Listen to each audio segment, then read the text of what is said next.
दिवसभर नुसतं मरमर मरायचं आणि हे कपड्याचा पसारा काय? हा कोण आवरणार? तुमचा बाप आवरणार आहे? हो ताई साहेब, तुमच्यासाठी जेवणामध्ये पावभाजी बनवते आणि तुमच्यासाठी बिर्याणी. तुमच्या बापाची नौकर आहे मी.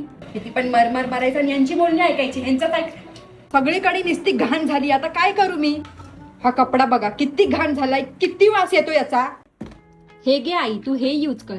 पिकोचं reusable kitchen towels. Mark line दिलीये, तिथून आपल्याला हे फाडायचंय.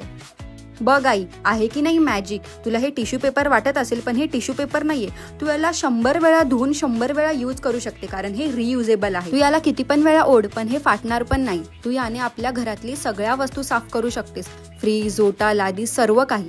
आणि तुला माहितीये, याने ना तुला कसलाही घाण वास सुद्धा येणार नाही. यामध्ये 20 शेड असतात आणि हे बॅम्बू पासून बनलंय. आपला सामान्य टॉवेल पाणी जास्त सोक नाही करत, पण बिको खूप जास्त पाणी सोक करतं. आणि आई, यांचा ना एकच मंत्र आहे, वाईप, वॉश अँड रियूज 100 टाइम्स. तुम्हाला पण हे प्रोडक्ट हवं आहे तर तुम्ही Amazon वरून मागवू शकता किंवा माझ्या कमेंटमध्ये लिंक टाईप करा, तुम्हाला लिंक मिळून जाईल.